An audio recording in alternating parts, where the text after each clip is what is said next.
Ethos screen right here. When you open the software, this is what you get. Now, there are several things in here that that you need to be aware of. First off, under the Tools menu, this is where you have User Management. And if I click on that, then you'll see my user details. You've noticed that every time you start Ethos, you have to put in a password. Well, you can actually change that to nothing. You can't get rid of it asking you to log in, but you can change it to anything that you want. Of course, here's your system, and then here's your password. Normally, for the majority of customers, everybody has administrator properties. One note on this, I've had this happen 3 times in the last 2 weeks, where we've had a customer, I've had a customer that's had an employee or somebody using the software, and they've either lost or forgotten their password. I have no way to retrieve that, okay? The only thing you can do is reinstall the software, which, you know, you don't want to lose your database and things like that. So, just as a side note, either make sure you have a very good record of what you've changed it to, or what I recommend is creating a new user. That's yourself. You can give it whatever password, but you leave the system as password. That way there's always a backdoor way to get in. See, I can click on New. I'll put in a new user. And then I can set my own password. That way when I log in and it shows my users, I'll see System and I'll see Richards, what I typed in. So that if I ever forget what my password is, or somebody else has to use my software that's not used to it, and they call in, there's always a backdoor way, sort of, to get into the software. You know, not a huge deal, but I have had it happen just a few times in the last week. That was strange. It happened 3 times in a row in 1 week. So anyway, so that's your user details. Again, that is under Tools and User Management. Now, real quick, if you ever call in with a support question saying, hey, I can't get my software to do this, or it doesn't seem to be doing that, then I'm going to ask you to go to Help and About and tell me the version and build that you're running. A lot of times, what'll happen is we'll find a, hey guys, I'm gonna have to mute you guys. I'm sorry, nothing personal. If you have a question, just type it in. A lot of times what happens is, you know, the developers, they might come up with a fix for something that we didn't even know was a problem. And they'll drop a new release out on their website. And so you say, oh, I'm running version 11, build whatever, or I'm running version 12, build whatever, and there's actually a new build out there for that version that might have corrected a problem that you're having. So if you call in with a very strange or a weird problem, don't be surprised if I ask you to go to Help and About to tell me what version and build you're running, just to make sure that you're on the most current one. Again, and that's anywhere in the software, Help and About. Now, under the Options menu, there's a few things here. Again, housekeeping items. Company info. If you fill out this form, then it just basically has all your company information, so that when you print or email a run sheet, it will have that information at the top. It's a one-time thing. Once you fill it out, you don't have to go back in there unless you move or phone number changes or email, whatever. Options, company info. Options define hotkeys.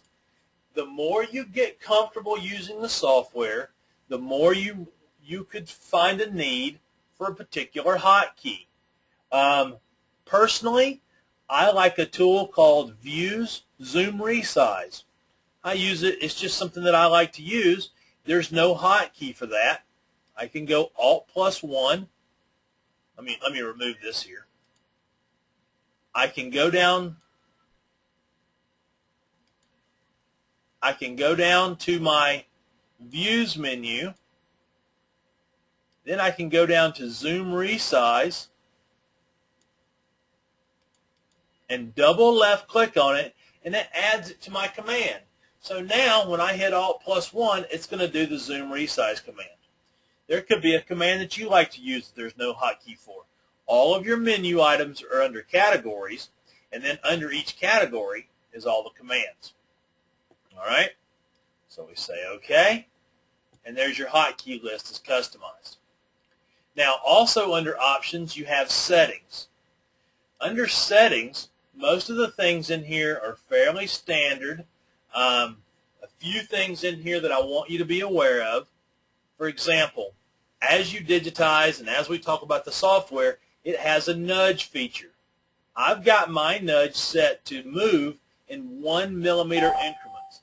That way I can get a very precise and a very exact movement on whether I'm moving an entire selection or one individual point. Okay? On-off locations. On-off settings. A few things in here. Action logging, just so you're aware. Let's say you call up and say, man, I'm having a problem. My system is crashing a lot. I'm not sure what's going on. I'm going to ask you to go into the on-off settings and turn on action logging. Real simple. I double left click on action logging, and that turns it on.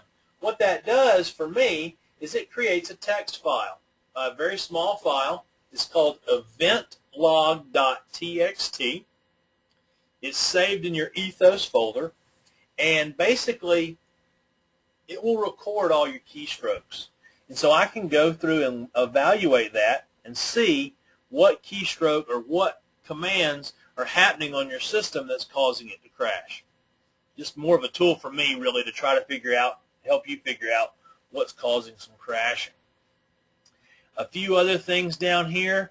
Let's see. If you've exported your designs as a DST file, you might have noticed that it puts actually 3 files when you export it out. Well, one of them is the DST, but the other 2 are color information files. If you don't want those, they're more of a hassle or a nuisance than anything else, you can go into on-off settings and turn this feature off, again, by double-clicking on the description here.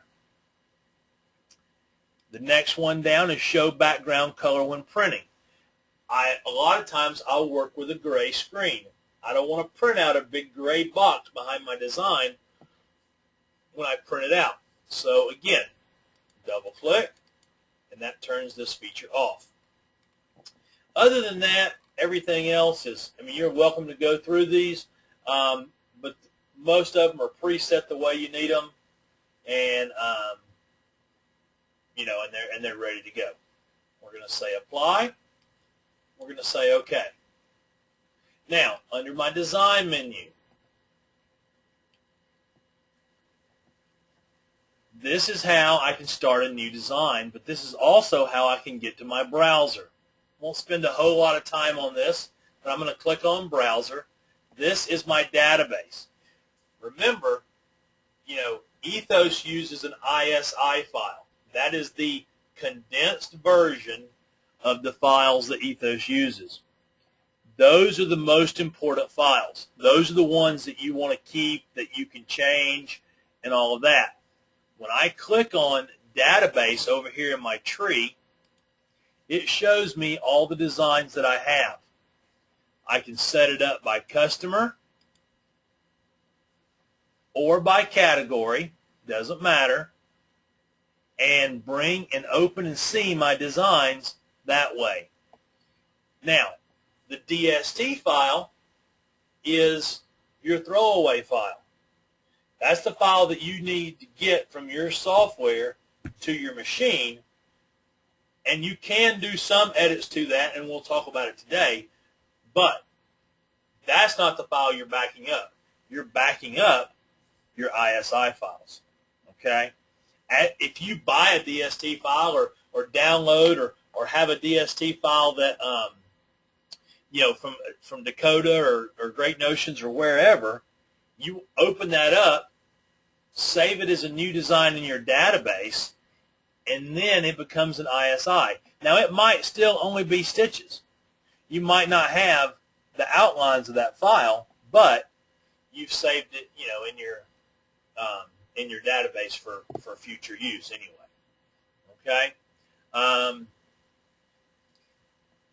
Browser, very simple, a lot of tools, but at the end of the day, it's just basically viewing and showing your designs. Okay. Now, to start a new design, the best thing that you can do is choose this down arrow, New Embroidery Design. If you go to the Design menu and go to New, you can go to Embroidery Design this way. Doing it this way and doing it this way are exactly the same. Okay? It's going to bring you into your default screen. Now, here's my screen. Okay? You might notice a few things in my screen that might be different from yours. First thing is, as I said earlier, I like to work with a gray background. Window, background, I've turned it on. Once I turn it on and click it on, then I go back to Window, Background, and Set Color. I can tell it the color that I want. Just so you know, as a side note, black, dark gray, and light gray are all going to appear the same. Okay? So I pick my color. Now that I've set my color, it's going to always stay that way unless I go in and turn it off or change it. Okay? I don't have to set it every time. I don't have to save it as a template. Once I've set it, it stays that way. Another thing,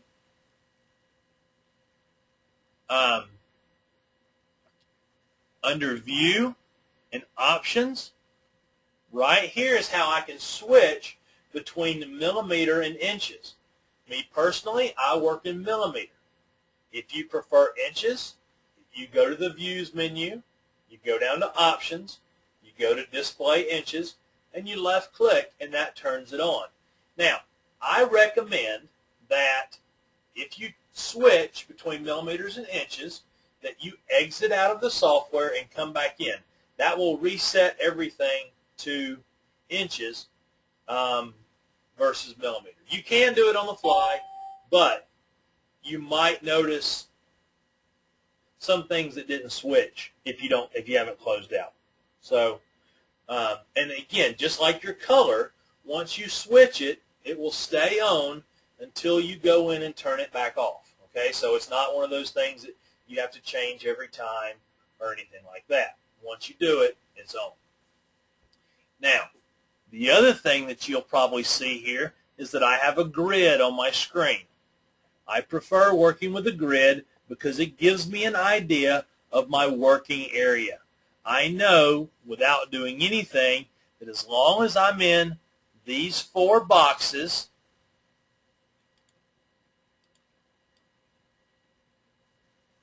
I'm working in a 4x4 square. All right? I like my grid to come up every time. So the way I set it so that it always comes up is I start a new design. Remember design, new embroidery design? Then, without digitizing or doing anything, I go down to my grid settings. That is the very first button on the bottom toolbar. I've got 2 different types of grids, just so you know. I've got a polar grid that looks like this. This is my polar grid right here. I use it occasionally when I'm doing arcs and circular designs and things like that. It gives me nice little circles and nice perfect arcs and things. All right? But I don't use it all the time, and I usually turn it on or off as I need it. But My rectangular grid I use constantly. I turn it on. Again, I work in millimeters, so 25.4 is exactly 1 inch. Okay? I want to show it as lines. Say, okay, there's my grid. Now that I've set my grid, I go to Design. I go to Save As, and I click on Save As Template. Okay? That is under the Design menu, Save As, Save As Template. Say OK.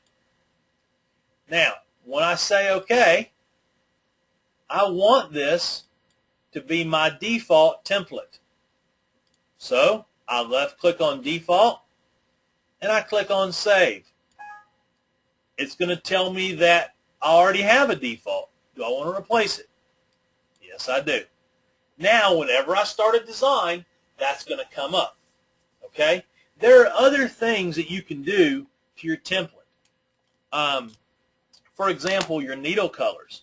See, Ethos has a default color palette, and if I go here, this is my Edit Thread palette, this button, the blue, green, and red circle, and this is my color chart. Now, here's my default palette, red, green, blue, aqua. Here are my standard thread colors for most thread manufacturers. Not all, obviously, but you've got Ganold, which the first 5 are Ganold. Then you have Madeira. Then you have Robus and Anton, Isocord, Fufu. So your major ones are here. Now, if I expand them, for example, if I go to Madeira Poly and expand it, these are the columns that correspond to my color card on my Madeira Poly Neon. Okay? Now, I can, if I want, go ahead and preset these colors. If on my machine, needle 1 and needle 2 are always going to be black and white, then I can go ahead and preset that if I want to.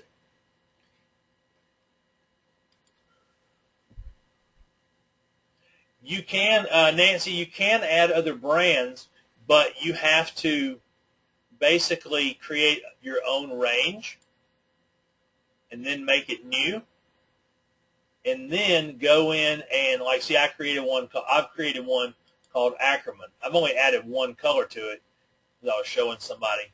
But yes, you can add your own. You have to manually add them to this. See your add button, so you say, okay, I don't know what color this is. We're just going to call it 1, 2, 3, 4. Oh, no, I'm sorry. We're going to call it 1, 2, 3, 4. And we're going to say add. And so now I've got a user range called Ackerman, and there's my 1, 2, 3, 4. So I have to go through and add it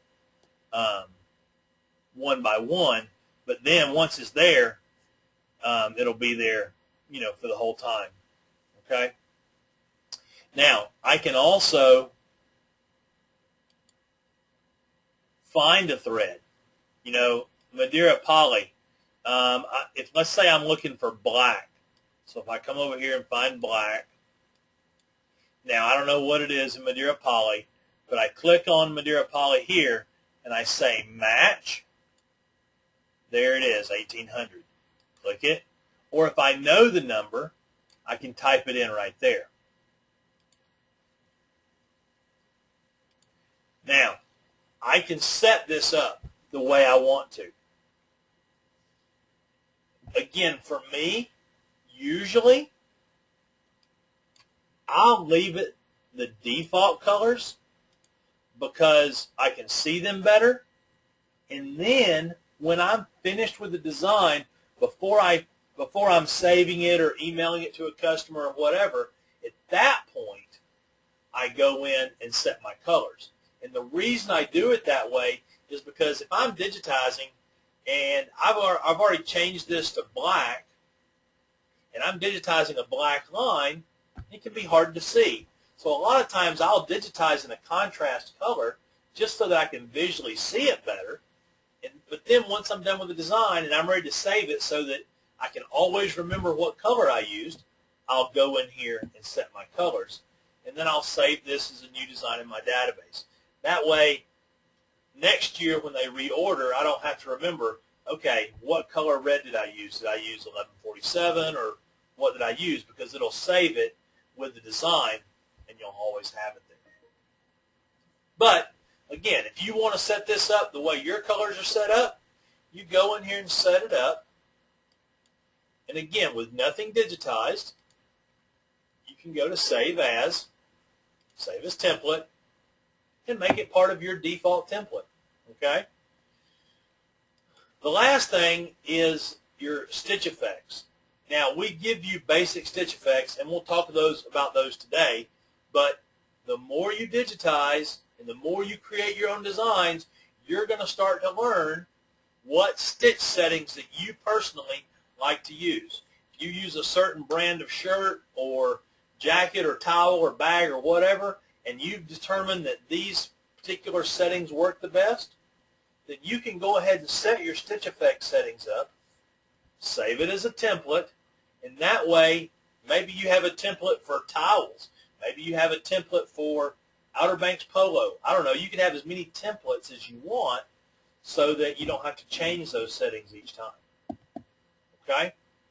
But that part of it might be down the road a little bit as you kind of get more comfortable with the software. Now, unless there's any other housekeeping type questions, we're going to jump right in and get into doing text or letter. Again, I've got everybody on mute just because there was some feedback. If you have a question, you'll have to type it in, and we'll go from there. Okay, we're going to continue on. Now, focusing on today on text. On a new design, I've got my blank design here. I'm going to start with this black T for text right here. Anytime I do lettering, this is where I start. Once I click that, this bottom second toolbar here becomes active. Okay? Almost everything on this toolbar has to do with lettering or text. The first thing that you'll see is the type of stitch effect. And this down arrow right here shows you the type of stitch effect that you're going to be using. Now, we give you 4 basic stitch effects on every design. They're defaulted into the software. Every time you start a design, you have these 4. First one at the top is your satin. 90% of the time, or actually probably more than that, almost any time you're doing a left chest logo, your stitch effect is going to be a basic satin stitch. Okay?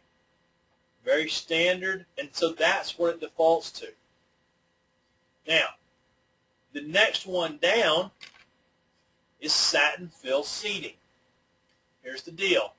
If you know going in to this design that you've got you're doing a jacket back, or you're doing a big full front, or maybe a towel, or a blanket, or a robe, or something that the lettering is going to be very, very large.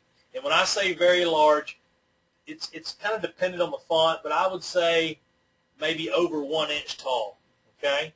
Somewhere around that range. I would consider using a satin fill.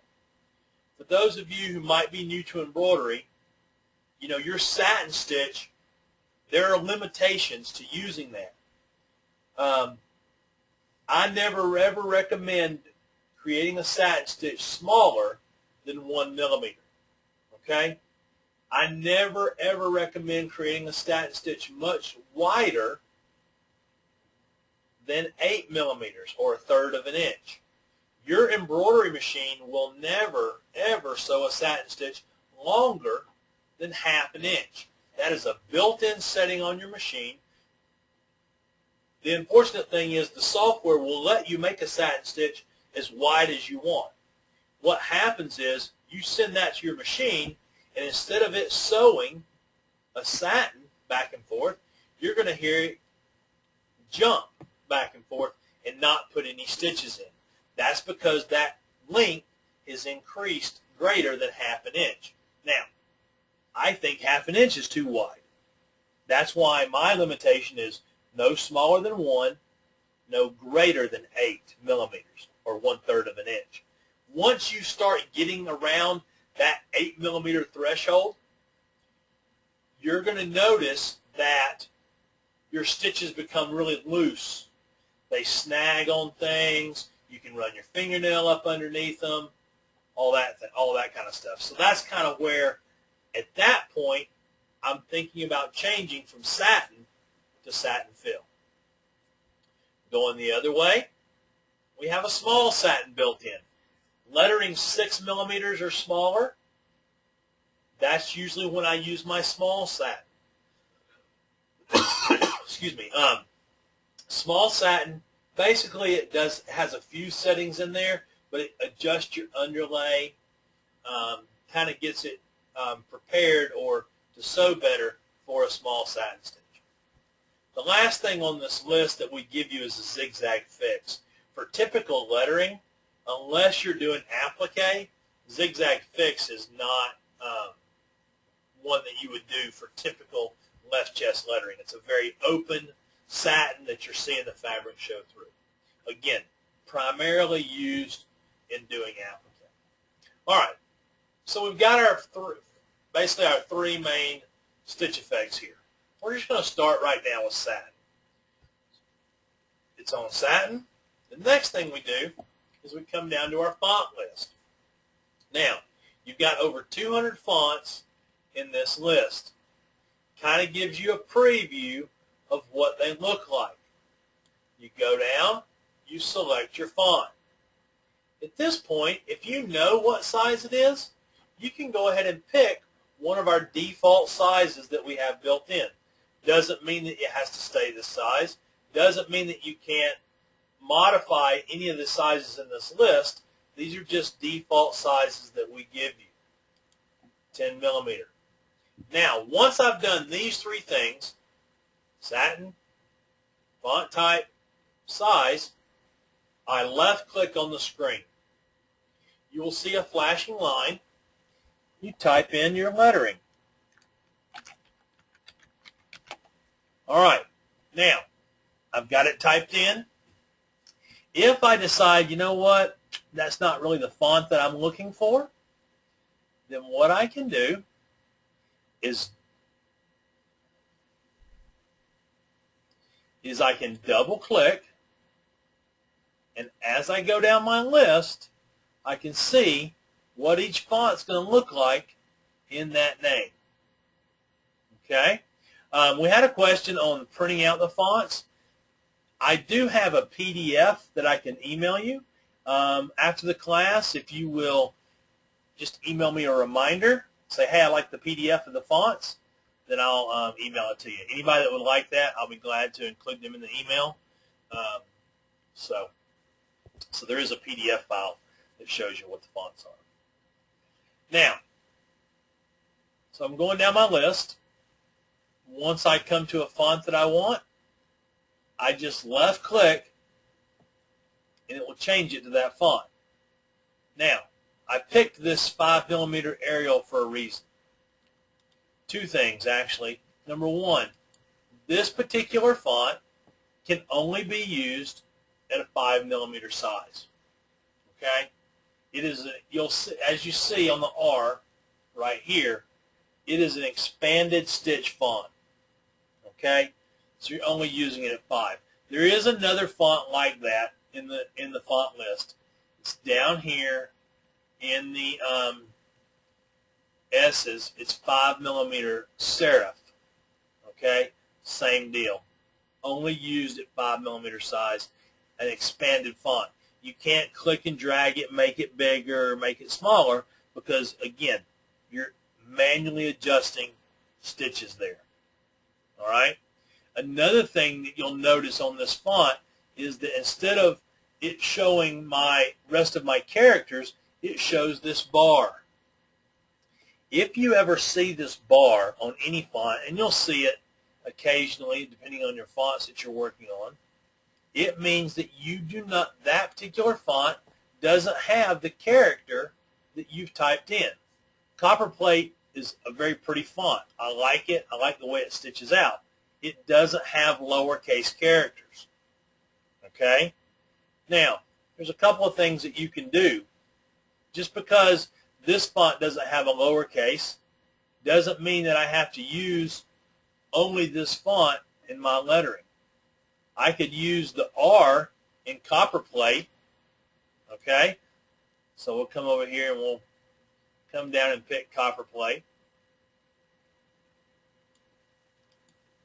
But then I can left-click and highlight the rest of the letters and make them into Alaska. Now, Alaska is very similar to Copperplate. Okay? So I can mix and match my fonts. You'll find it that some fonts don't have a dash or a dollar sign or some special characters like that. Well, then all I have to do is highlight just that character, and I'm in text mode, and I click and drag, and then I can come up and change it to whatever font that I want for that character. Another thing, if my font, like for example, again going back to Copperplate, maybe I've decided that no, I really want to use Copperplate.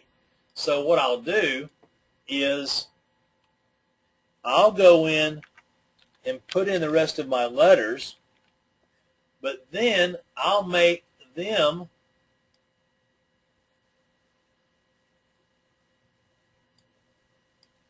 a little smaller. So I can just left click and drag and highlight, and instead of 10, we'll drop them down to 8.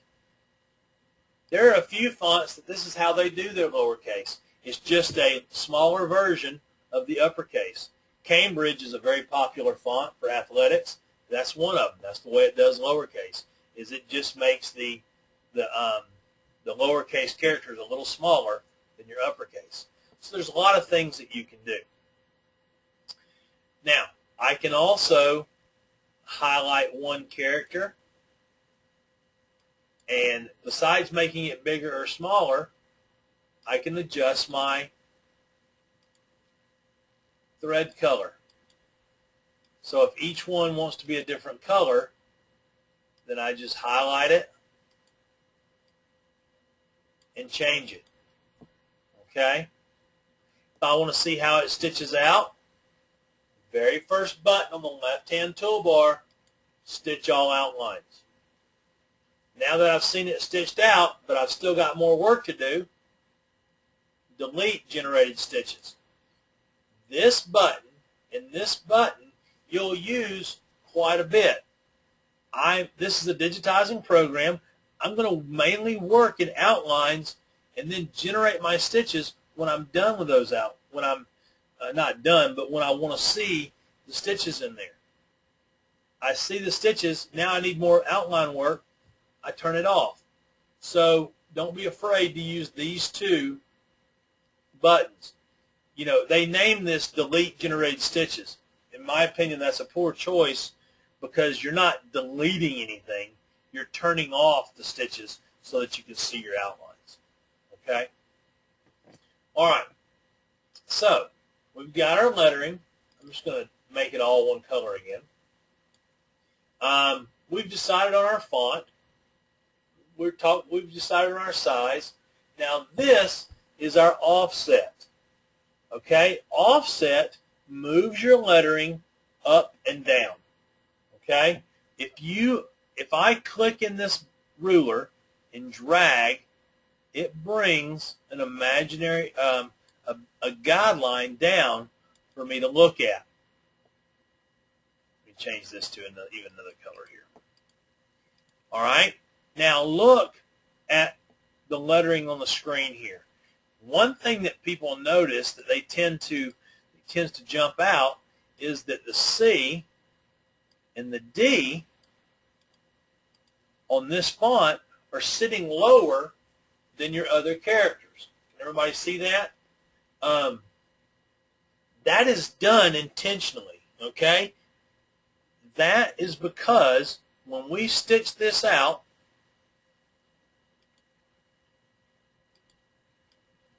and I zoom in, my R and my I and my H right here, those stitches are sewing left to right.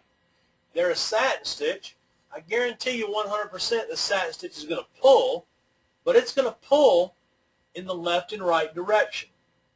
The C, satin stitch also, but it's sewing up and down.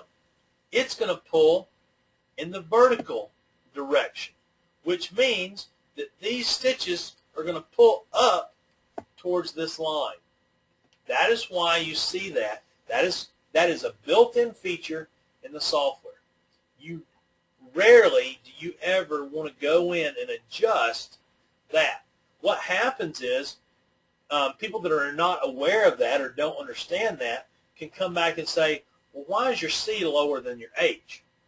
Well, it's because of the push and the pull of the fabric once we put the stitches on there in the direction that they go. So it's done that way on purpose. Now, with that being said, we have a feature that allows you to move a character up or down. That is the offset. I select my character I'm in text mode, I highlight it, and I just move it up. And it's a dynamic move, so as I click it, it makes the move. I can come in here and type in, okay? Or move it down. All right? So while I wouldn't use this feature to move my C up to this little blue line right here, I would use it to move characters up or down. You know, if the R were bigger and we wanted it to, sit, wherever, I could drop it down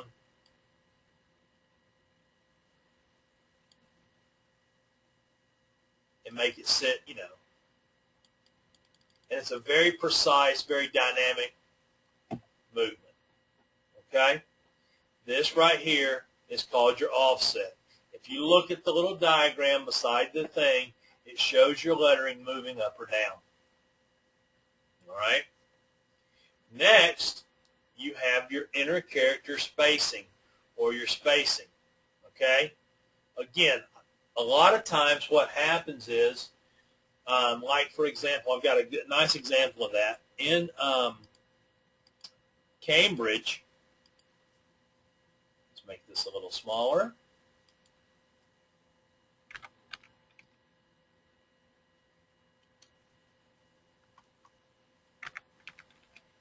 Now, looking at this, to me, my A looks a little bit too close to my T. Well, I'm still in text mode. I left click in between the two, and I can go into my spacing and increase my space. Maybe not that far. Okay? So I can go in and adjust my spacing in between individual letters. All right? A lot of times you'll find letters don't look right beside each other, like that A and the T. A's are notorious. A's and W's, A's and T's. A lot of times they just don't look right side by side, so you have to go in and adjust your spacing. Now, this is also how you can adjust your spacing for script. If I just hit my right mouse button, and I'm going to press delete and delete this lettering. I'm going to go back to T for text. I'm going to come down, and I'm going to choose brush script. I'm I'm going to left click on my screen. I'm going to type in some lettering. Now,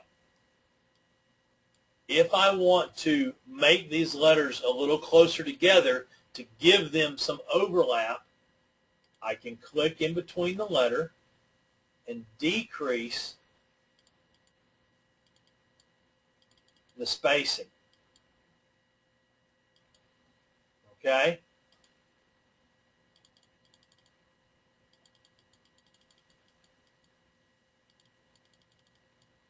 Sorry, I hit the space bar there. That's why it jumped out the other way. All right? So there I can go in and decrease the spacing in between the characters so that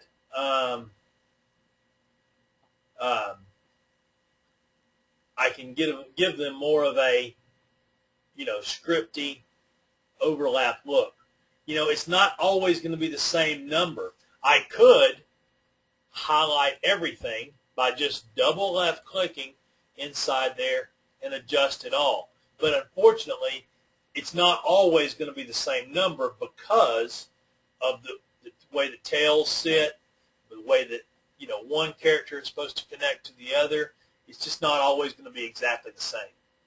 Okay, so excuse me, you have to do it on a kind of a case-by-case basis.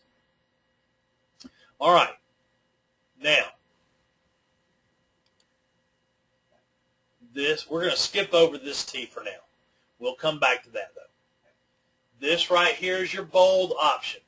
It is an on-off. It's just like using bold in Word or Corel or any other package. You highlight it, you click on the B, and it boldens or thickens it up. Okay? Now, when I'm doing really small lettering, 4 millimeters, 5 millimeters, whatever, I use bold quite often because one of the keys to getting good small lettering is the overall column width of your satin stitch. The distance, tools, show length, from here to there is my column width. If you look at the bottom middle of my screen, you'll see it says 2.69. That's a perfect size for a satin. If it had said less than 1, like 0.63, not such a good size for a satin. Again, don't recommend anything less than 1. Okay? Well, with that, if I'm doing small lettering and I'm right on the cusp, I want everything that I want to use every tool available to me to widen up or thicken up those columns. Well, the bold option is one of those options, okay? So I use it a lot when I'm doing very small lettering. All right, next you have, let me just change this to something different. Let's do this. Let's do it this way. Let me delete it. I'm going to zoom out. T for text. Let's pick something basic here. Helvetica Medium is the most common, most popular block font, by the way. All right. Let's see if we have a question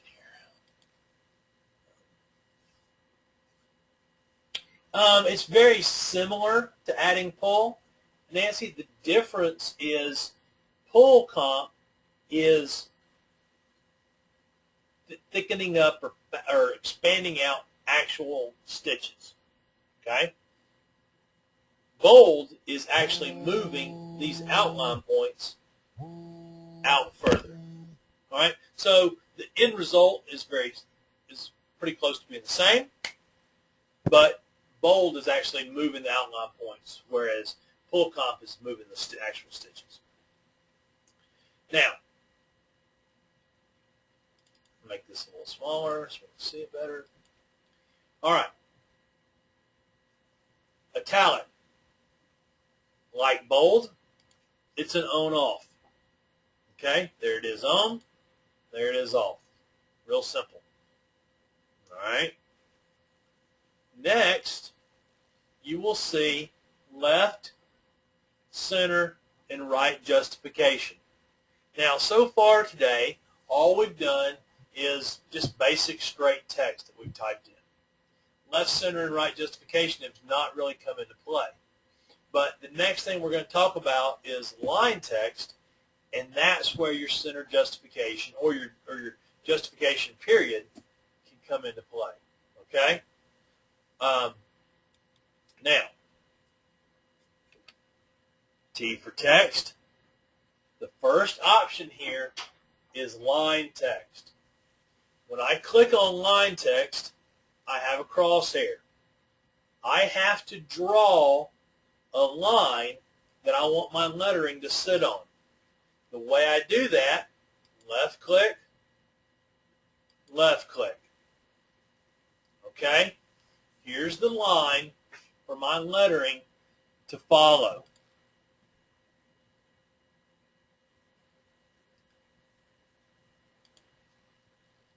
You'll see that I've got a flashing cursor in between there. All right. That's my center justification.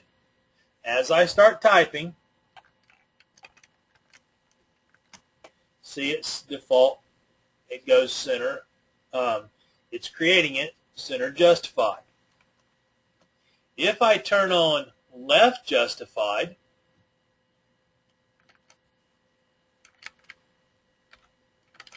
there's my left justification.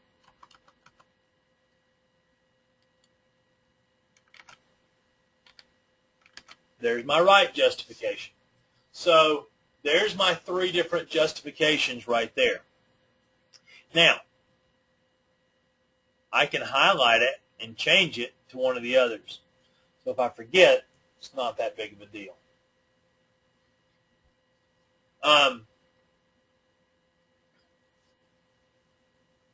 Anytime I create line text, you'll see that I've got these two squares here. At any point, even if I close this, if I save this design and come back in tomorrow, I can go T for text, come in here, grab these points, left click and drag and move. This always stays with my design. All right? So I can move those as many times, as often as I like. Now, when I'm doing line text, there's several things that we can do with line text. For example, let's say that I want to create a vertical lettering. I'm going to go T for text. I'm going to choose my line text option. Left click. Left click. There's my vertical line. Text. Vertical. I have to turn this on.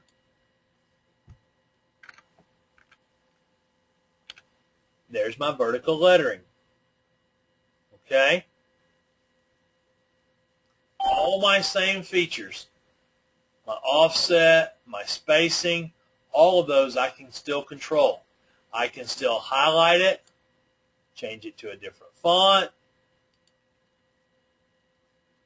different color. I can change one letter if I want to do that. Okay? So I have all the same tools with that. All right? That's your vertical text. Now, let's say that you're going to do some names. And no matter what, you want your names to be no longer than 3 inches. Okay? Maybe you're doing some Little League, you're doing some names on a cuff, I don't know, whatever. You're going to do a bunch of names, and you don't want any of them to be longer than 3 inches. Well, T for text, line text. Remember my squares up here? I know they're 1 inch squares. So I'm going to left click there, and I'm going to left click there. There's my 3-inch line. Now, I come up here, pick my font, pick my size, and type in my lettering.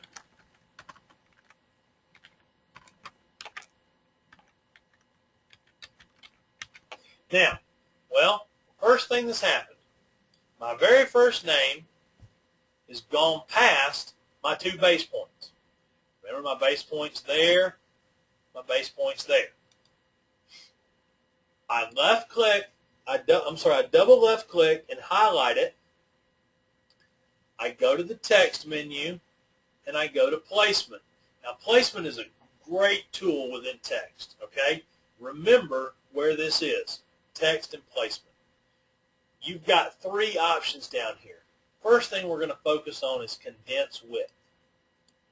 Now that I've turned that on by just left clicking on it, basically no matter what I type in, it's going to stay in that 3-inch range. Okay? Now, if my lettering is short, it's not going to do anything to it. It's just regular, 15 millimeter height, regular lettering. But as my lettering gets wider, you can see it keeps the 15 millimeter height, but it makes the lettering narrower. Yes, there's always a threshold. At some point, it's going to get too narrow to stitch out, okay? But I would say 95% of the time, it works great, you know, for most names and things like that, okay? That is condensed width. And let's say that I do this a bunch. There's a lot of times that I use 3-inch, I use names that I never want to be larger than 3 inches wide. Well, I'll save this as a design in my database. Anytime I need to do another one, I'll open it back up, highlight it just by going T for text, double clicking, put in my name, and it still retains that condensed width properties. Okay, so it keeps that for the life of the design. All right? Now, going the other way, here's my name, and it's not 3 inches wide. It's smaller. I can highlight it by double left clicking, text, placement. I have 2 others down here. I can stretch it to fit 3 inches, or I can space it to fit 3 inches. Okay? So those are the other 2 tools under placement. Now, also, let me turn off some of these tools for just a second. Let's say I want to make my own 3-letter monogram.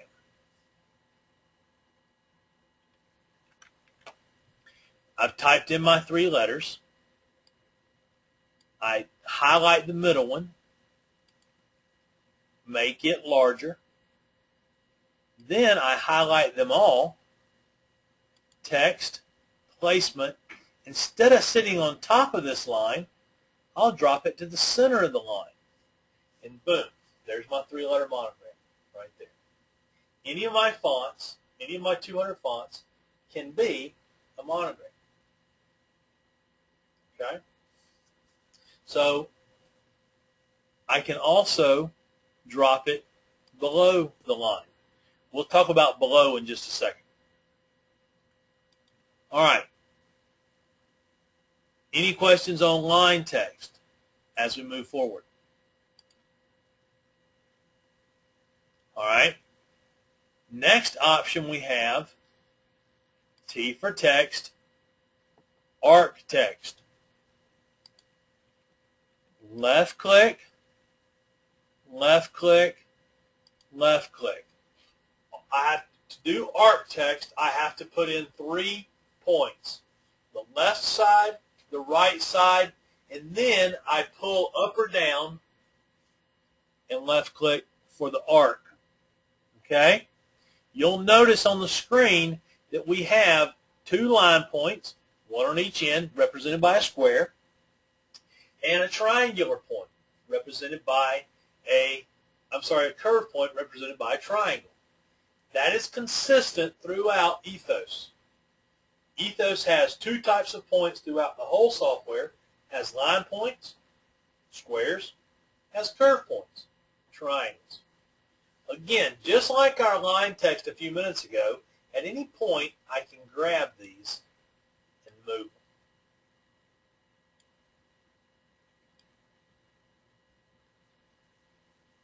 them. Now, I pick a font, I pick a size, I've got left, center, right justification, I type in my letters.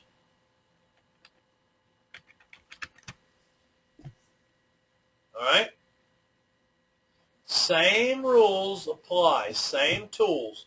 If it goes out past, and I don't want it to go out past, highlight it, text, placement, condense width. Okay? If it's too short, text, placement, stretch, or space.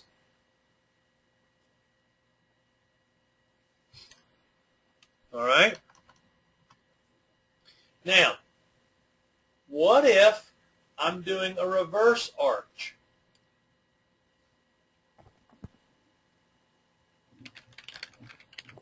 Now, look what's happened to my letters. They're pinching together at the top. I obviously don't want that. Highlight it, text, placement. I can drop it below my line to get my reverse arc. Okay? If I need to do another line, I hit my enter key. It keeps that same arc. If I need to adjust it, I can.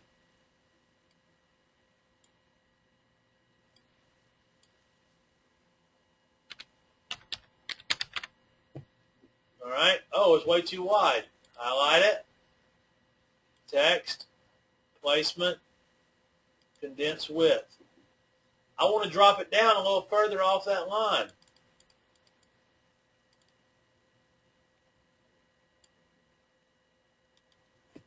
There we go. There's my, remember my offset we talked about earlier? There it is. Okay? That's arc text. The nice thing is, now that I've got this set up, I can highlight it and put in any name I want. All right? Oh, I've got space turned on up here. There we go. All right, so it keeps all those properties that I have in there. All right? If I decide, you know what? I want this one to be straight. I'm just going to pull that up. I can do whatever I want to with that. All right. I'm going to delete that. It's got my box around it. I'm just pressing the delete key on my keyboard. Now, the next one is suppline or arc text. Suppline or shape text. T for text. Here it is. Now, I can put in a shape that is very made up of line points. I can put in a shape that's made up of line points and curve points. If I want to do line points and curve points, left click for my line point, middle click for my curve point. And when I say middle click, if you have a mouse that has a wheel in the middle, that wheel is actually a button also. So if you push it straight down like you would normally push your left mouse button or your right mouse button, that will put in a curve point for you. Once you've created your shape, right-click. There's my points here. I can click and drag and move them. I'm left-clicking and dragging to move these. Okay? I can type in my lettering.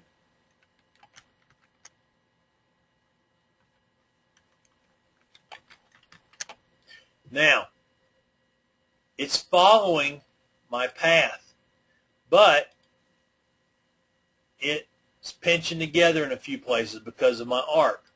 Well, I can help it by telling it to center up on this line. Now, I can also click in between two letters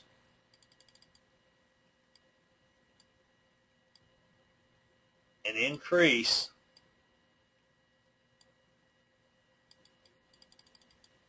the spacing. Okay? So when I'm doing line shape text like this, I sometimes have to go in and try to help it along because of the shape that I want it to follow. There we go. Stitch it out. We're ready to go. We're ready to take it to the machine.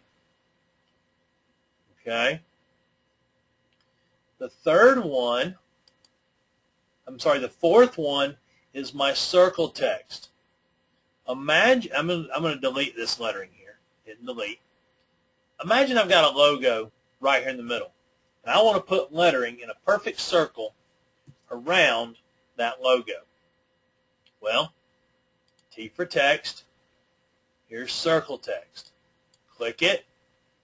It gives me a crosshair. At the bottom left-hand corner of my screen, it tells me what to do.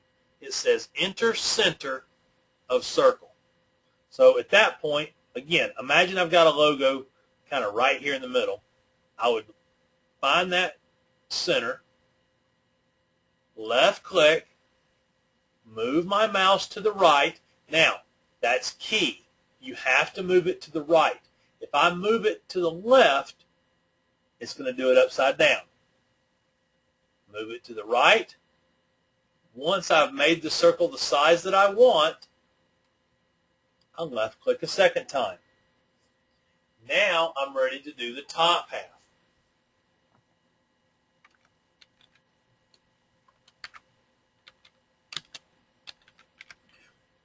I can continue on doing the top half, and it will continue on and around in a circle. Okay? But the way circle text works is once I've entered the top half, I press the enter key, and then I can put in the bottom half. That makes your text follow a complete circle. I can do anything I want to either half.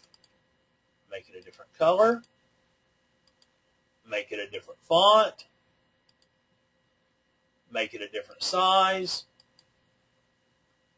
If it were going out past these 2 points, and I wanted to make sure it didn't go past halfway, I could use condensed width. Anything I want to do. Generate my stitches. And there we go. Okay? Real easy, real simple.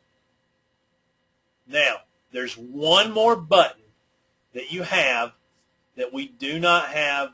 There's one more option, or tool rather, like these four, that we do not have a button for. It's called twin arcs. It's a combination of arc text and circle text. Again, to show you that, I'm going to delete this. I'm going to go T for text, but instead of clicking on one of these four, I'm going to go to text, tool. Here's the four that we just went over. Here's the fifth one, twin arcs.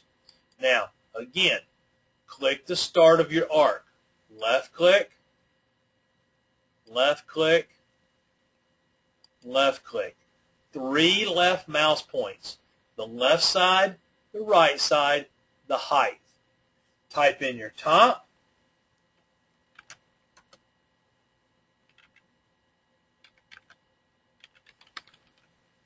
Hit your enter key and type in your bottom. Okay, so it's like a football shape. Now, Sometimes what I'll do is I will go in and say, okay, I want this top one to be straight.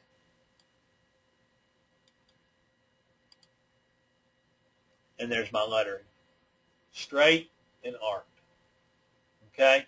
So for me, a lot of times when I use the twin arcs, even though I'm using it as a twin arc, I'm usually making one straight and one curved. It's just something I like that, that's a feature I like to use that for.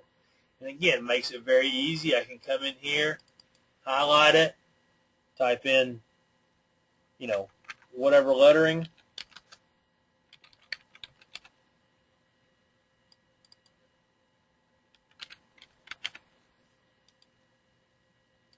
Generate my stitches. Okay? So, any question on the 5 tools that we just talked about? Any questions on that?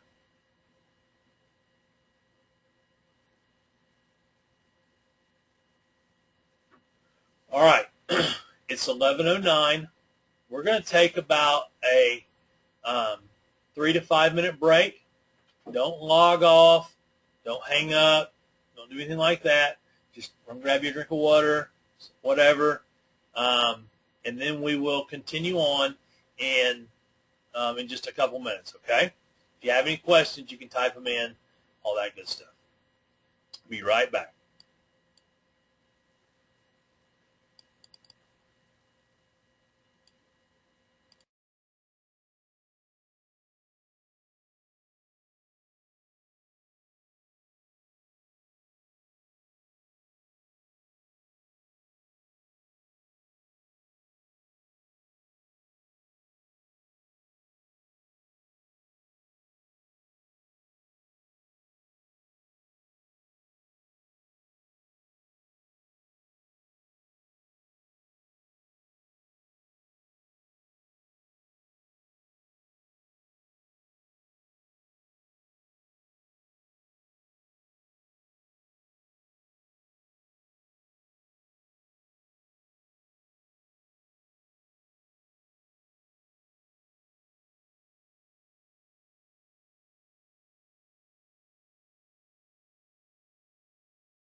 Okay.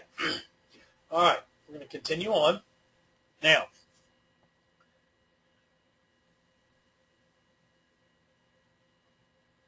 yeah, you can start with a just by typing in on the screen. All you have to do is, you don't have to use line text to start your lettering. You do have to, after you click on T, you do have to left click on the screen, and then you can start typing it in. But you don't have to use line text if you don't want to. Okay? All right. I'm going to delete this. Now we're going to get into things that we can do to let us edit our lettering. Okay? For the most part, all we've been doing basically is just putting in lettering in different sizes and stuff like that. But we can also go in and edit that lettering once we've put it in. So we're going to start with just basic lettering. T for text, pick my font, pick my size, and start typing.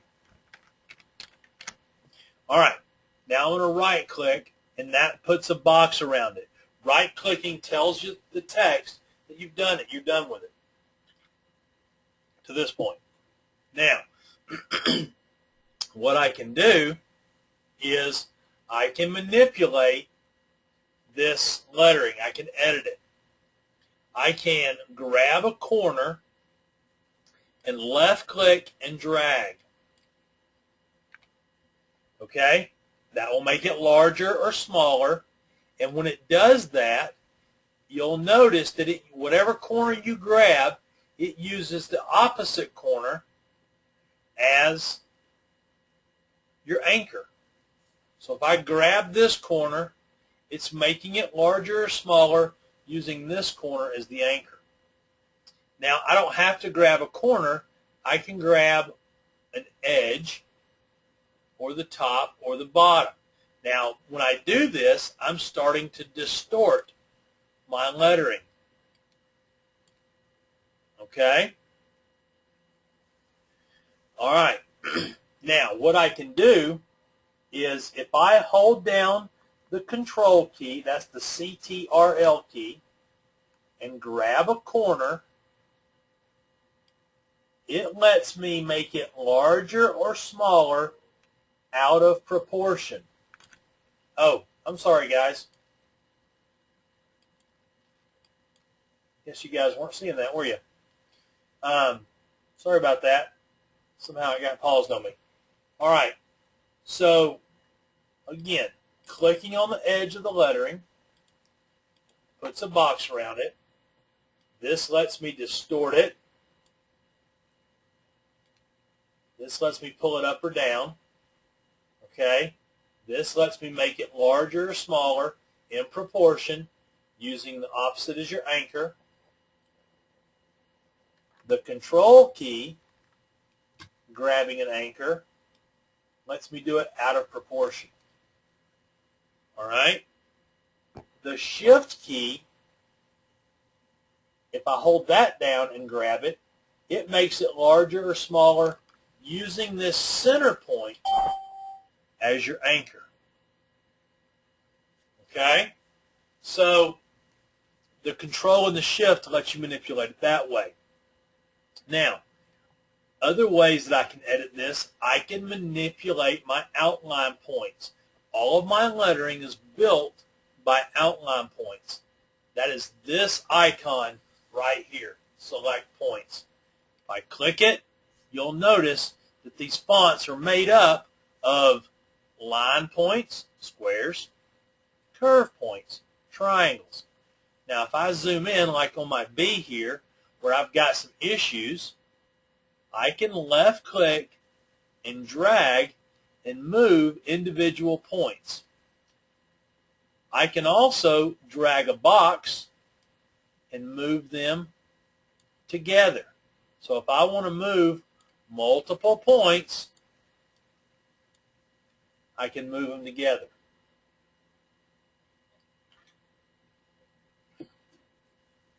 All right? Now, I can grab a point and press the Delete key and delete it. I can grab multiple points and press the delete key and delete those. I can also toggle a point from a line to a curve or a curve to a line. If I double left click a point, it'll change it. See how it changed these to lines? Or if I double left click again, it changes them to curves. So I can go back and forth between the two. So this is a way that I can go in and manipulate manually my lettering. You know, if I'm doing a lettering style and it's really close to one of my fonts, but it's not exact, then I might use the font and then just go in and edit the points to make it match up. Now, not only can I delete points or toggle them, I can insert points. If I come in here, pick a point, press the insert key on my keyboard, it allows me to put in new points. Now remember, keep in mind, this right here is a satin stitch. If you've been through the digitizing class, you know that when we digitize a satin stitch, we have to put in a point and we have to put in the counterpoint. Well, the same thing goes with this lettering. If I click on a point, hit insert, I have to put in the point and the counterpoint across from it. If I just put in the point, it's not going to let me exit. I can right click all day long and it won't let me quit until I put that counterpoint in. Okay? All points have to have the counterpoint going with them. I can add points to the end. Here's my last point. Point, add. Hold on.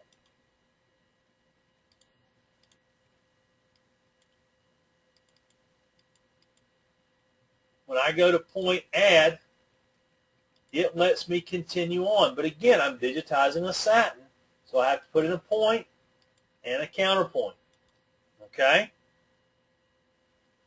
Now, I can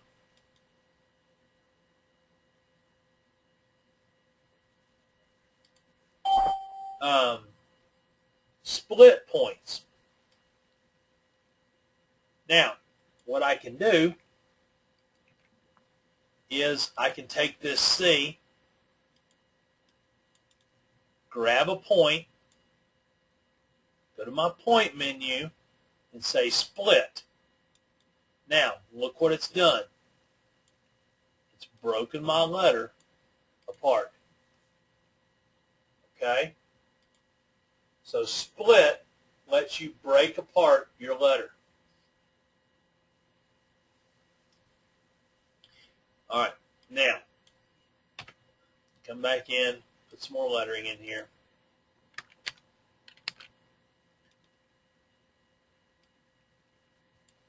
All right, those are the things under this point menu here. Now, let's say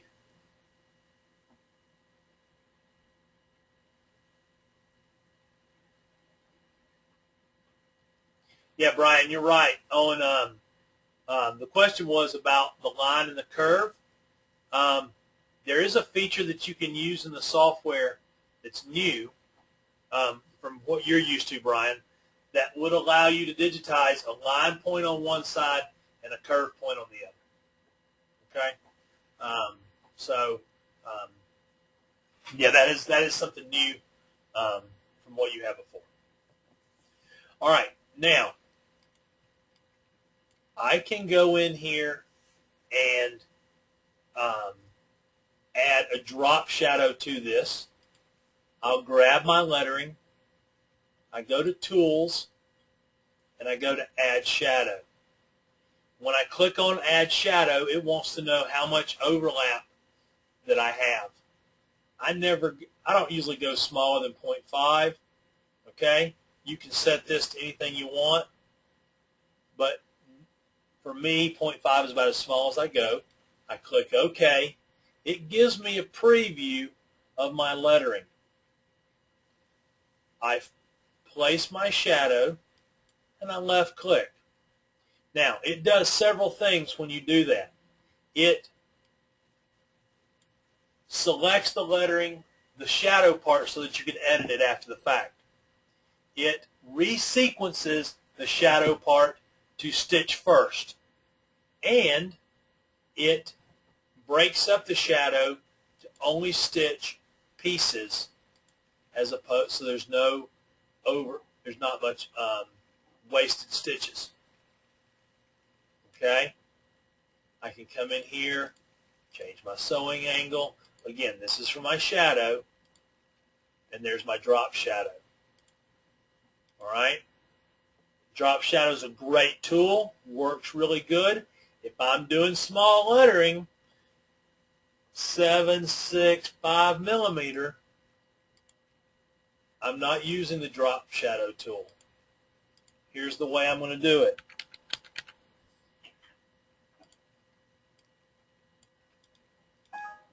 Okay, there's my small lettering. It's really small. I need a shadow on there. I'm going to say copy, paste, make it a different color, drag it into place. Okay, there's not enough underneath to worry about trying to cut out that really small area. Okay, just not enough stitches there. Be more work than the benefit. All right. So there's your add shadow tool. Now let's say that I didn't want a shadow, that I wanted a border around my lettering. Okay. Almost, and notice I said almost, all lettering can have borders around them. There are several that you're not going to use the border tool for. I'm going to go over those real quick. T for text. As we come down through here, you're not putting a border on brush flash. You're not putting a border on bully. You're not putting a border on 5 millimeter Arial narrow. You're not going to put one on Gazelle. You're not going to put one on these three, or 5 millimeter serif. You're not putting borders on any of those. Might be one or two others you're not going to put a border on, but for the most part, that's it. Everything else can have a border. The way you do it is you've typed in your letters, you've hit your right mouse button, you've got a box around it. You're going to go to the Outlines menu. You're going to go to Borders. You have two sections in here. This top section, that's used when you're dealing with a fill stitch. We're not dealing with a fill stitch. We're dealing with a satin stitch. The bottom section underneath this little line has to do when dealing with a satin stitch. You've got a really, really small letter and you're just dying to get a border on it, run around satin. Quick, easy, painless. There's your border. Simple. Okay? Now, I'm going to delete that. Your lettering is a little bit larger, and it will handle a satin border. Borders, satin around satin. How wide do you want it to be? This is your column width. The bigger your letter, bigger your column width can be. I'm going to say, on this one, I'm going to say 1.5. We'll say, now, our color, our lettering that we have selected is needle color number 3. It tells us right there. Well, as long as I don't put 3 in here, I'm going to get a different color. Okay? Say OK. There's my border. Generate my stitches. And there we go. There's your satin border around a satin stitch. Now, let's say that we put this border in and we decided that it was either too wide or too narrow. Either way. Not a problem. I can select it.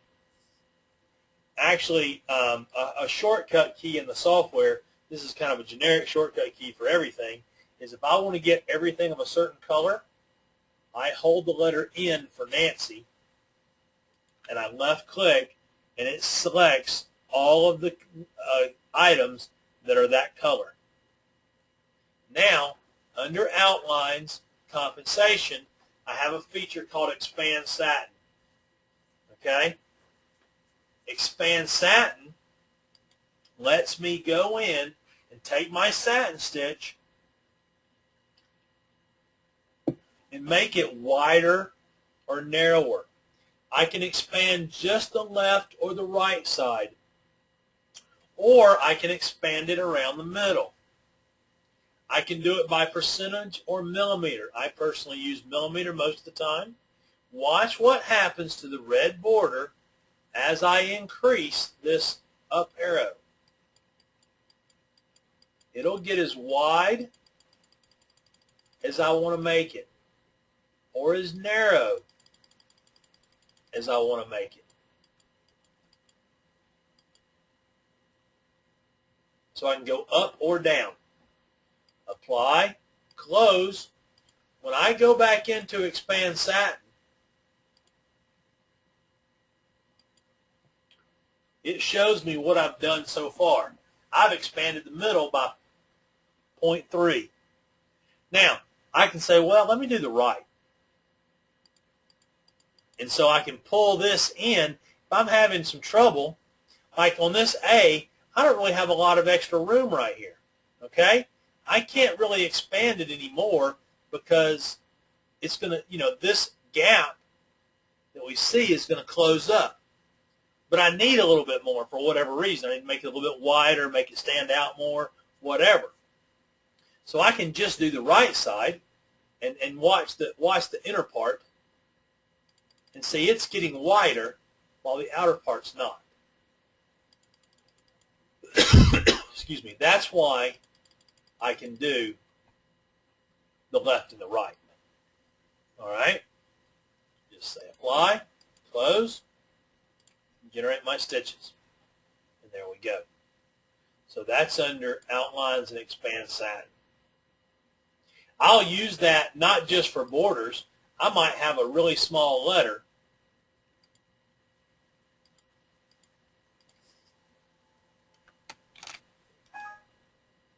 Now it gives me a warning saying, hey, my lettering my satin columns might not work very well if I use this size.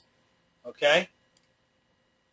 So I'm going to come in, I'm going to zoom in, and I'm going to measure my column width from here to here. It's at 0.8. And if I measure the column width from here to there, it's at 0.96. So it is just a little bit too small to really be a nice, effective satin, in my opinion.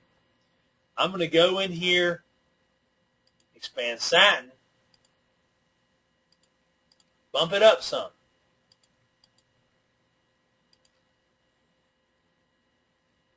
Oh, the question was, how was my crosshair so long?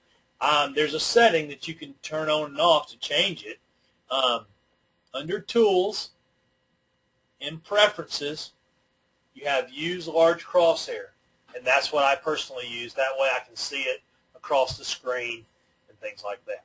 It's one of those same type of features like your color, your screen color and stuff like that. Once you turn it on, it stays on until you turn it off. Okay?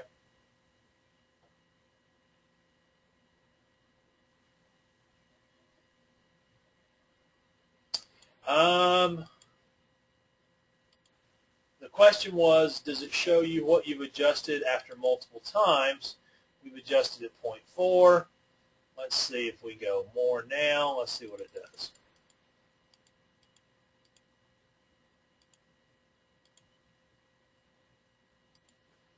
Yes, it keeps a running tally of how much you've done. Okay? So anything that I could do, obviously this would be too fat, but anything that I could do to get this column width or this column width as close to 1 as possible, that's what I want to do. Okay? That's expand Satin. All right. Now, I'm going to delete this. I'm going to go back in T for text. I'm going to pick a size.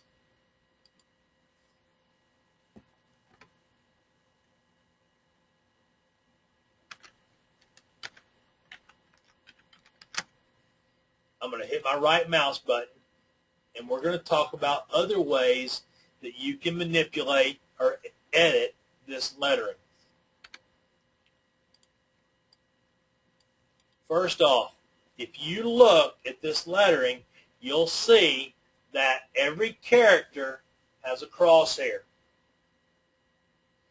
Typically, when you first type in lettering, the crosshair is on the bottom. Okay? Well, if I still want this to maintain the text properties, but I want to grab one individual character, then here's the way I do it. I'm out of text mode, okay? I'm just in my regular select arrow. I hold the S key, S for Sam. I left click on the crosshair, and that will grab that individual letter. I can make it bigger, move it around.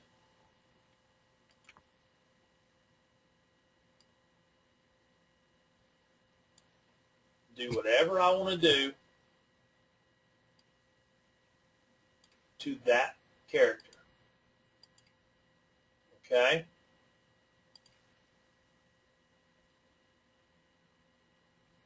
No, Brian, it wouldn't tell you after you saved it. Going back to Brian's question about expand Satin, showing you how much you expanded it, it won't do it later on after you save the design. It probably won't show you.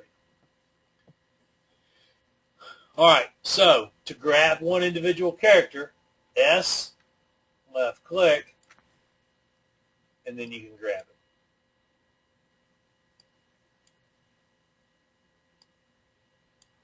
Okay? All right. Now, we also have deform tools across the bottom.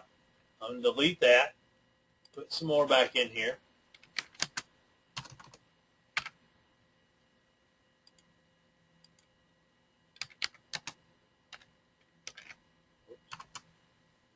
I'll learn how to type this one. Right click, now I've got a box around it. Now, what I can do is I can use my deform tools across the bottom. The deform tools are start right here. Box fit over to cylinder.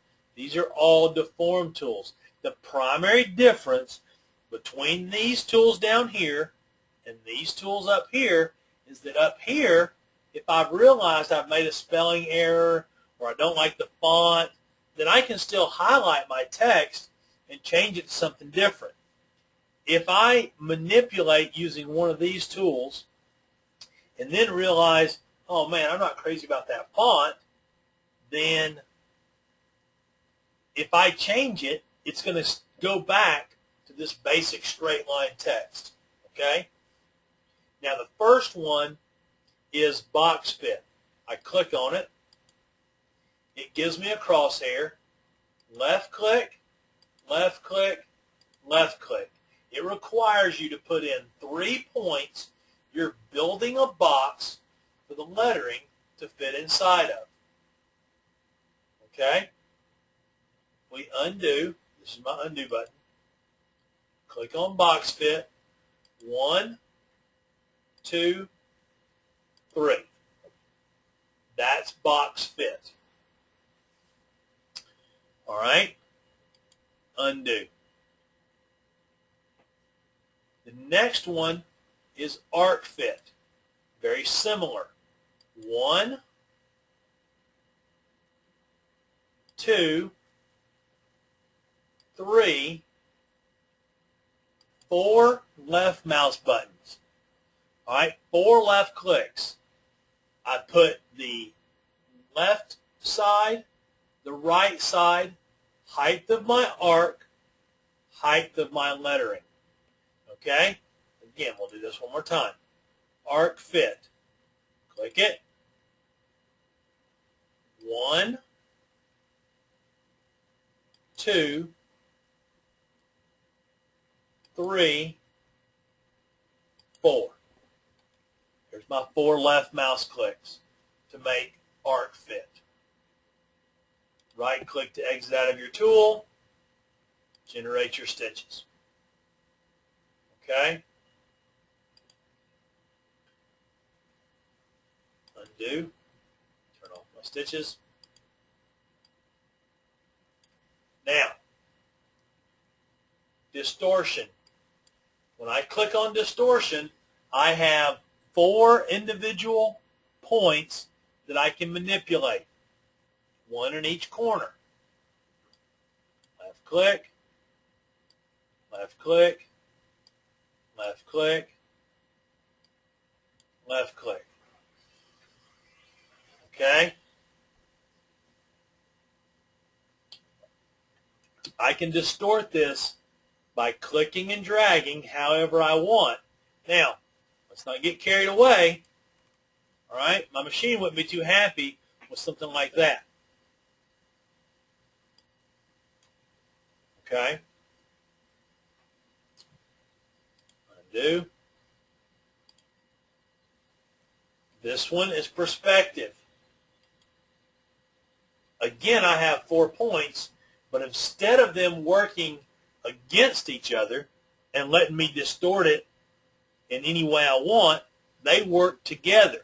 If I pull this point down, the other point's going to work with it going up. If I pull it in, the other point's going to come in. Again, let's not get carried away. Okay? But this is my megaphone. All I'm doing is clicking and dragging to make that work. Undo. Semi-bridge. This is my Papa John's logo. I have 2 options or 2 points to manipulate. Left click and drag. Keeps the bottoms with the opposite one can stay, and you're moving the one that you drag. You want to do a reverse arc? Pull it up.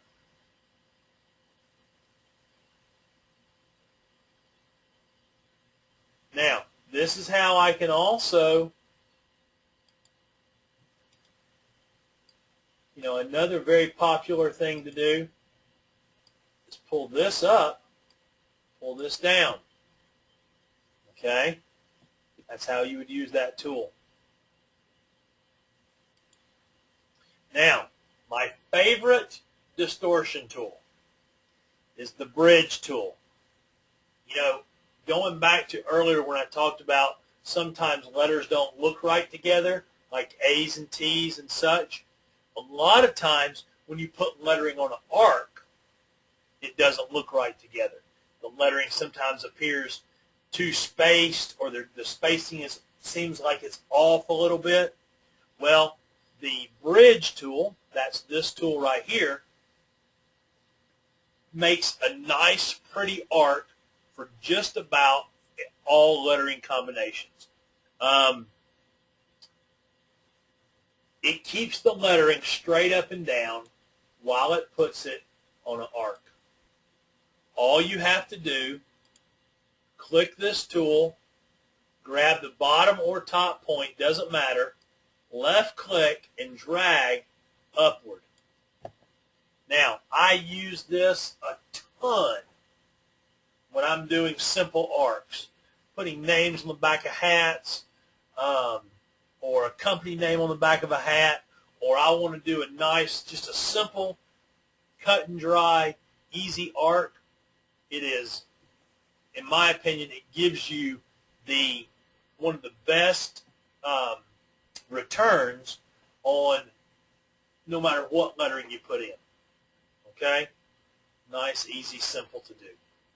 You can see it keeps the lettering straight up and down. All right? Undo. This is Arc Distort. Kind of similar, but I want you to watch what it's doing to the tops of my lettering when I bring that arc up. It's distorting the top. Again, Arc Distort is the name. So that's what it's used for. Again, and you might be wondering, well, why is there so many arcing tools and stuff like that? Well, all these tools are designed to help you do is match artwork that's already been done before. These are the same tools you're going to find in programs like Adobe and Corel and AutoCAD that somebody has used to create a logo or a company design, and you're trying to match it. Okay, so you need the same tools. All right. Undo. Refresh. The reason I had to refresh is maybe you did or maybe you didn't see that screen, what I call screen garbage up there. It just wasn't refreshed. If I ever see those ghosting images or whatever, this is my redraw or my refresh tool. All right. Arc Distort, that's what that was. Next, we have Globe. Globe allows us not only to pull the top and the bottom out, but also the edges as well. Creates a nice globe for, that our lettering kind of fits inside. All right? And again, I can get as carried away as I want to. Got to make sure that my machine will handle what I'm making. And finally, the last one is Cylinder. Cylinder is my roll-up. Imagine this rolling around a bar. Okay? That's your roll-up. Now, so those are my distortion tools. Okay? Once I've distorted a design, once I get it ready, then I like to use the Finalize Design button. Okay? Finalize Design allows us to complete, not complete, that's not a good term. It allows us to prep our design to get it ready to put on a disk to send to our machine. Okay? Under the Edit menu, the very last option is Settings. Down here, in this bottom box, this is what happens when you push your checkerboard or your Finalize Design button. Now, don't misunderstand Finalize Design. Just because you finalize it, that does not mean you can't edit it after the fact. Okay? You can still go back in and open this design up tomorrow, make any change you want. All right? Finalize Design is just prepping it for putting it onto your disk. Okay? Now, it's going to center your design. Very important. Almost always use center. Okay?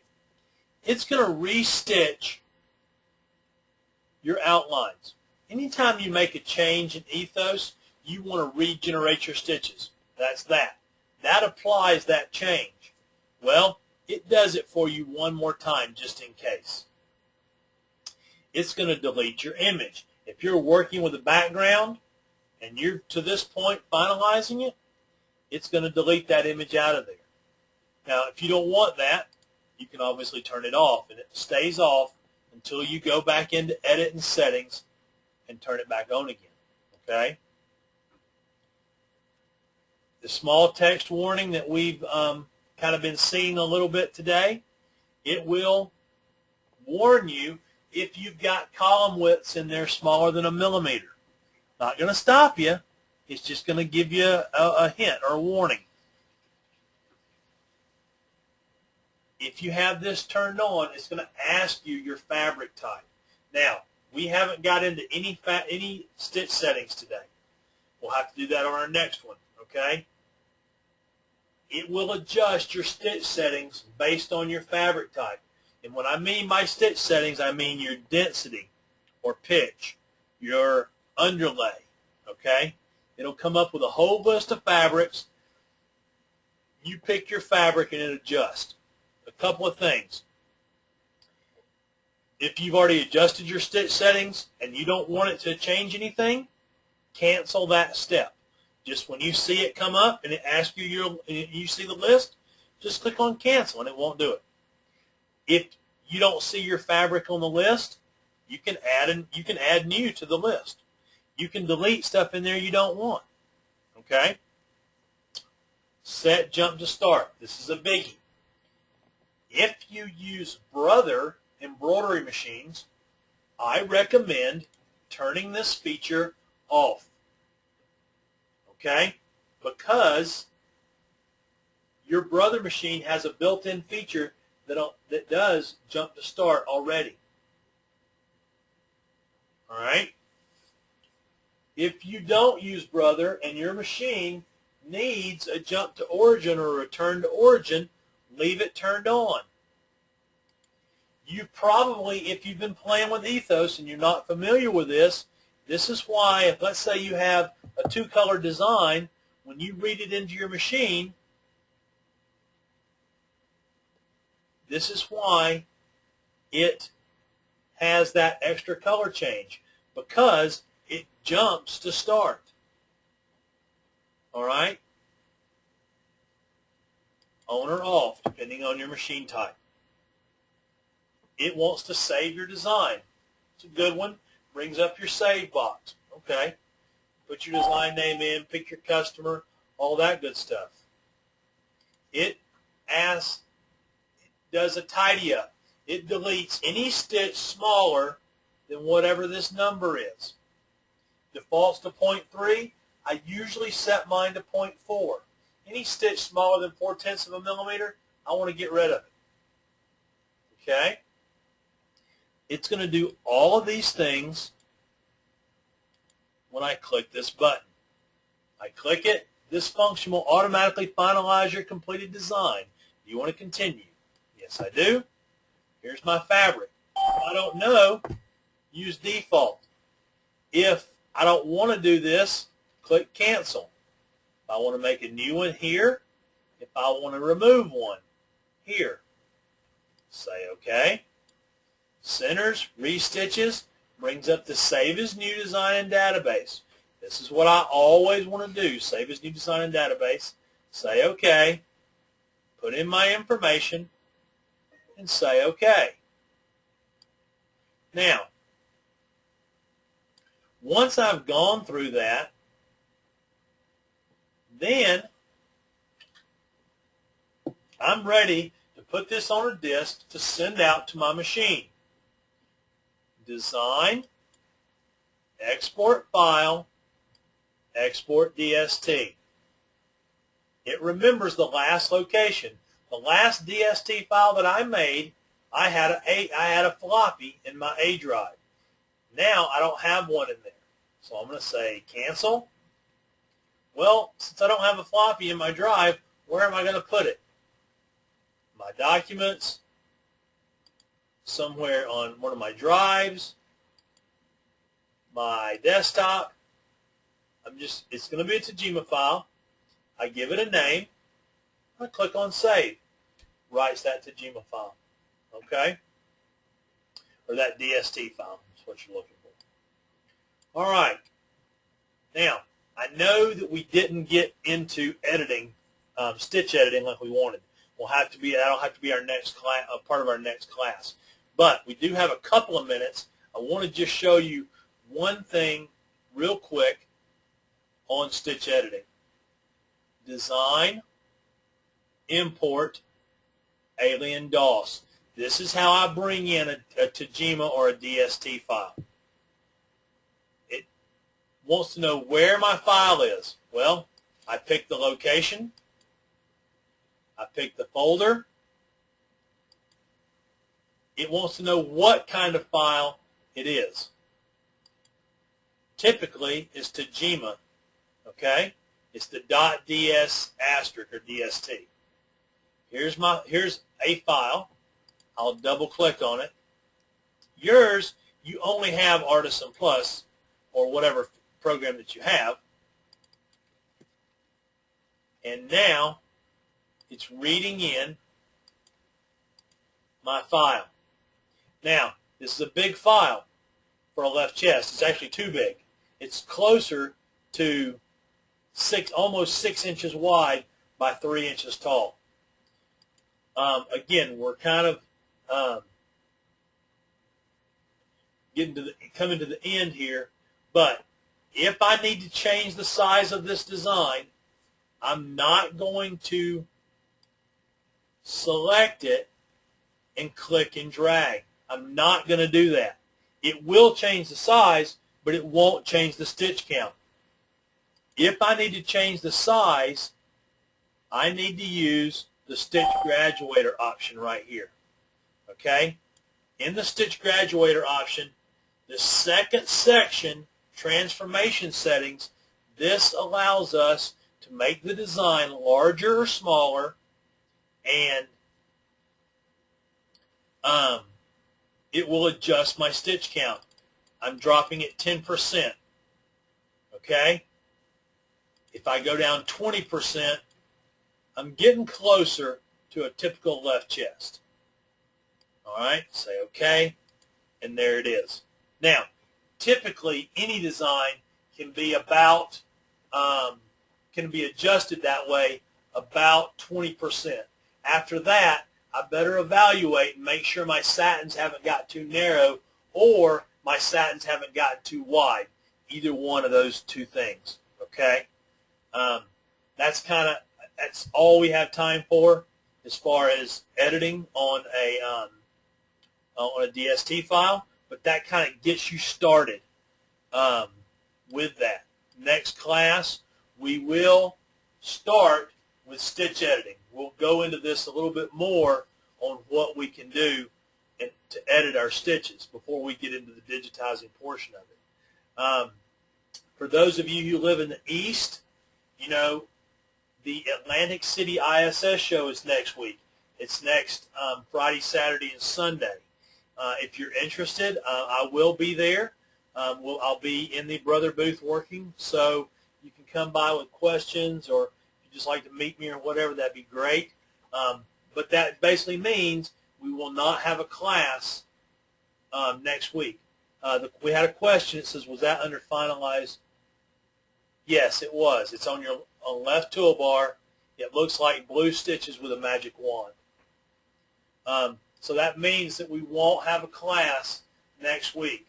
We'll pick up with editing and digitizing in 2 weeks. But in the meantime, if you have any questions, wanting to have any designs you'd like me to look at, I'd be glad to help you.